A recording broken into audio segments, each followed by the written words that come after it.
बाकी रोंगटे खड़े हो गए भाई। एक तो आपके चेहरे से डर लग गया और उसके बाद में जो आपने बोला तो मैं तिवारी जी से अनुरोध करूंगा कि तिवारी जी खौफनाक आप दिखते हैं, खौफनाक भाई साहब मिल दिखते हैं, हम लोग तो लुल्लू लालू दिखते हैं। जरा मिलके कुछ ऐसा इमोयू कीजिए जैसे जो भाई साहब की शिकायत थी, दिल का दर्द था, थेरी थेरी थेरी थेरी ठोके जा रहे, तो क्यों नहीं इसको बड़ा प्रैक्टिकल में कर लिया जाए। तो भाई साहब के साथ अभी बैठ के आप लंच तो जरूर कीजिए, भाई साहब को कराइए, लेकिन लंच के तुरंत बाद अपन फिर से मिलते हैं। अब जिनको जाना हो खाना खा के बिल्कुल जाए, आराम करें, उनको करना भी चाहिए।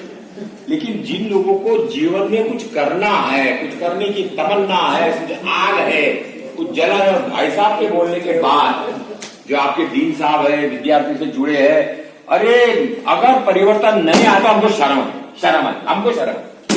तो मैं आपसे इतना ही बोलूंगा, बहुत अच्छा मौका है, यहाँ बड़े दमदार लोग आए हैं, ये दमदारों की क्षमता का इस्तेमाल करो। और आने वाला समय भयंकर चुनौती वाला है, इसमें कोई प्रेम भाव मोहब्बत कुछ नहीं होगा, जिससे लूट हो जाएगी वो आदमी लूटेगा और कमजोर मरेगा, इसमें कोई शक ही नहीं है। जिस तरीके से समय आ रहा है, मैं अपनी बात खत्म करूंगा ये बोलकर कि आज का और कल का हम लोग यहाँ परसों सवेरे देखे, परसों एक गौशाला का उद्घाटन है, एक मार्केटिंग द अनमार्केटेड हमारा exhibition, marketing the unmarketed Uttarakhand. सबसे एक ही बात मैं कहूंगा आखिर में, अपने को पहचानो और किसी के कहने पर तब तक विश्वास मत करो जब आपका दिल अत्तो दीप भव न कहे। आपको अपना भविष्य खुद बनाना पड़ेगा, आपको केवल मार्गदर्शन लो। हमारे बीच में गांव वासी जी है, बहुत सही बात है, ये बोलते मार्गदर्शन भी नहीं, सहयोग देंगे, अनुभव देंगे, अपने विचार बताएंगे, फैसला आपको करना पड़ेगा। किसी के करने से मत जाओ। नौकरियां इतनी सरल नहीं मिलेगी। ये धर्मोरा जी बेचारे पीएचडी है, 25 साल पहले से काम कर रहे हैं, मगर स्वरोजगारी है, स्वावलंबी है, रोज शाम को चिंतित है। क्यों नहीं हम बड़ी लाइन बनाए, धंधे की बात करें। तिवारी जी ने बहुत अच्छा बोला, और चूंकि उन्होंने मेरे आधे पॉइंट ऑलरेडी बोल दिए, पता नहीं आपको कितना समझ में आया कितना नहीं आया। मैं कहा तिवारी जी आप इधर आज है, आप कल भी इधर है, आप इनके मेहमान हैं, आप कृपा करके कुछ न कुछ एक्शन प्लान फाइनल करके जाइए। उसका हर हफ्ते में वेबिनार से मॉनिटरिंग, आने की कोई जरूरत नहीं, वेबिनार से कराइए। क्यों चौहान साहब कैसा रहेगा, जोर से आशीर्वाद हो जाए चौहान साहब आपका। बहुत बहुत शुभकामनाएं मेरी। मैं क्या करूंगा, जिनको सोने का बहुत अच्छा शौक न हो, कृपा करके लंच के बाद बैठो और अपना उसमें एक्शन प्लान बनाओ कि लर्निंग के साथ अर्निंग क्या होगा, कैसे होगा। जो भाई साहब ने जान डाला उसको अगर एक्शन में नहीं डाला तो शर्म मुझे तो आएगी, गांव वासी जी को भी आएगी। चमोली साहब जो हमारे आज 80 साल के हो गए, 79 ईयर्स के, बहुत बहुत शुभकामनाएं, आपको बहुत बहुत अभिनंदन। भट्ट जी आपका बहुत बहुत शुक्रिया भाई, बहुत बहुत धन्यवाद। मैं इस कार्यक्रम की अध्यक्षता कर रहा हूँ डॉक्टर मोहन सिंह रावत, मेरा निवेदन है आप अपना आशीर्वचन आप दें गाँव से।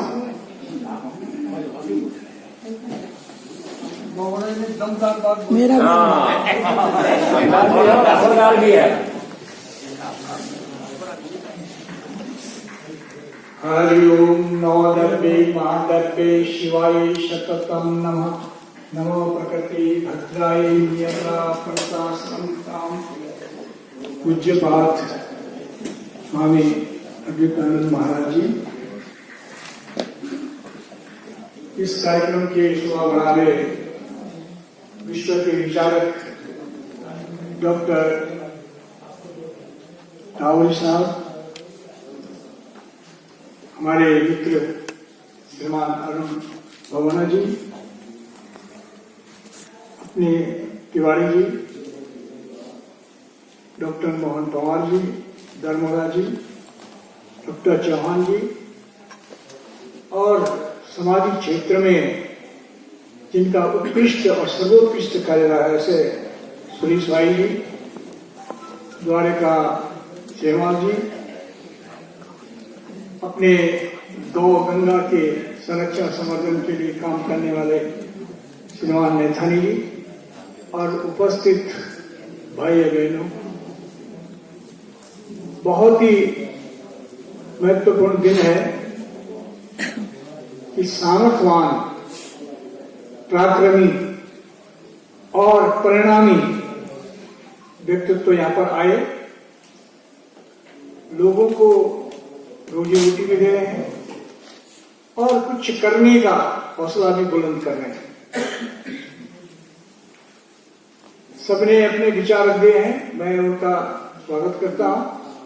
मैं एक ही बात कहना चाहता हूं, लोग कहते हैं कि लोग महसूस तो कर रहे हैं कि बेरोजगारी बढ़ रही है। मेरा इसमें मत नहीं है। बेरोजगारी उसकी बढ़ रही है जो न कज्जू है, जिसके हुनर की कमी है, जिसके हाथों में दम नहीं है, वो बेरोजगार है। जिसके पास हुनर है, हाथों में दम है, मिट्टी में हाथ डाल सकता है, कोई बेरोजगार नहीं रह सकता।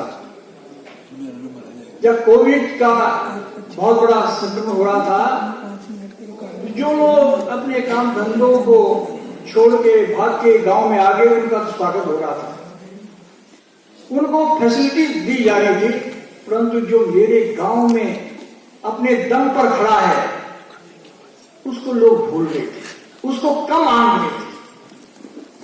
और इसलिए एक ऐसा धर्म नीतियों का हो गया कि जो वास्तव में जीवन जी रहा है, पर्यावरण को संतुलित कर रहा है, उसको तो कम आंका गया।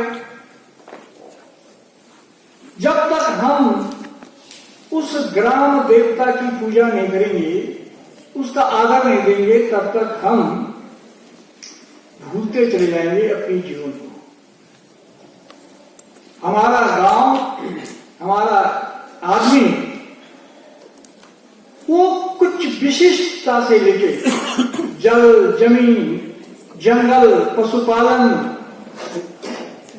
ये उसके कृषि, बागवानी, उसका जीवन है। और उसका आराध्य देव। लोग साहब हम ये काम करिए और भगवान कृपा करेंगे, अपने पुरुषार्थ को भगवान के चरणों में समर्पित कर रहे हैं। ऐसा हमारा यह उत्तराखंड है। उत्तराखंड इस जीवन में कभी किसी को भूखा नहीं मार सकता। अगर हमने ढंग से पहचान लिया अपने उत्तराखंड को, तो हम भूखे नहीं मर सकते।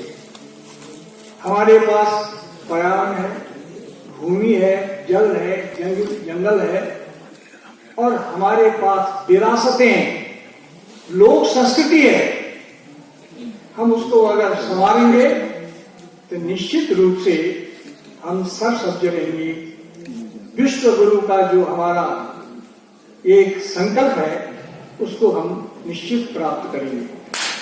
मैं कहना चाहता हूं कि साल हरिद्वार का कुंभ आ रहा है। हम लोगों ने निश्चित किया कि जिस प्रकार से लोग वहां स्नान करने के लिए जाते हैं, हमारे विभिन्न पर्वों में भी हमारे यहाँ के देवी देवताओं की डोलियां, नेजा, निशान वहां स्नान करने के लिए जाते रहे हैं। हमने कहा कि हम सामूहिक रूप से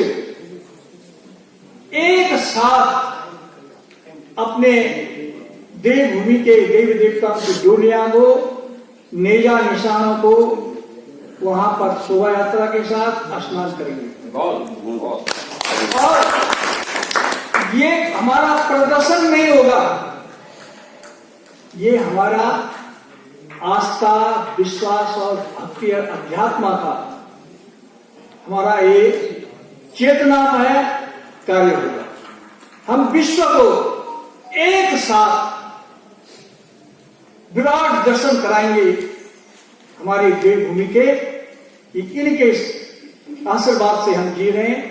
आओ, आपको 2-3 महीने की यात्रा तीर्थाटन नहीं, बल्कि हम प्रतिदिन की तीर्थाटन आपको दे रहे हैं, जिससे हमारी लोक संस्कृति का संरक्षण, संवर्धन होगा और साथ में हमारी आर्थिकी बढ़ेगी। और ये हमारे लिए बहुत कार्य करने का अवसर है। और मैं आपको न्योता देता हूं कि 24 अप्रैल को त्रिवेणी घाट ऋषिकेश में 2 बजे तक पहुंचना है सबने। उसके बाद वहां पर पूजा अर्चन होने के बाद शोभा यात्रा होगी, हेलीकॉप्टर से उन पर फूल वर्षा की जाएगी और उत्तराखंड के सरकार पुलिस के वहां घोड़े 5 आगे 5 पीछे, बीच में पुलिस का बैंड और हमारे यहाँ के वेद शास्त्र इनके सबकी डोलियां और हमारे विभिन्न स्थानों से आई हुई डोलियां ले जाने में चलेंगे, जिसमें कि हमारी विरासत का दर्शन विश्व को हो सके, हमारी विरासत का दर्शन विश्व को हो।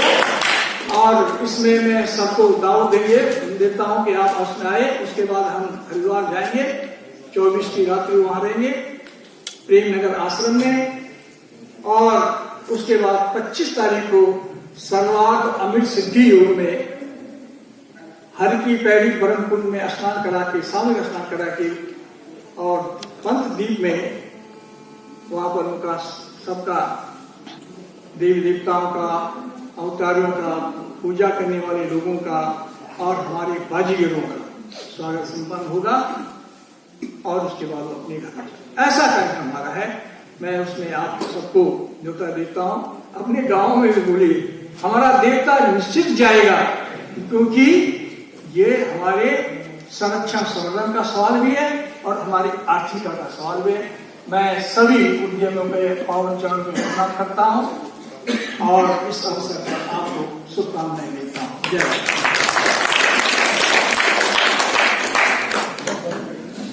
धन्यवाद गांववासी।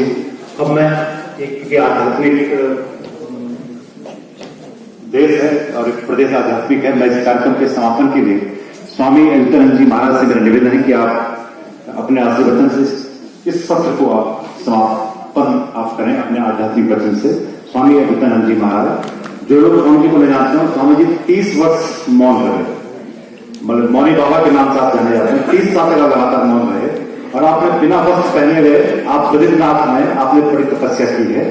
और इस समय आपकी जरूरत बगल में आपके द्रव्य अर्पण है वृंदावन में, यहाँ कम रहते हैं, लेकिन आप आए हैं। मैं स्वामी से निवेदन करूंगा।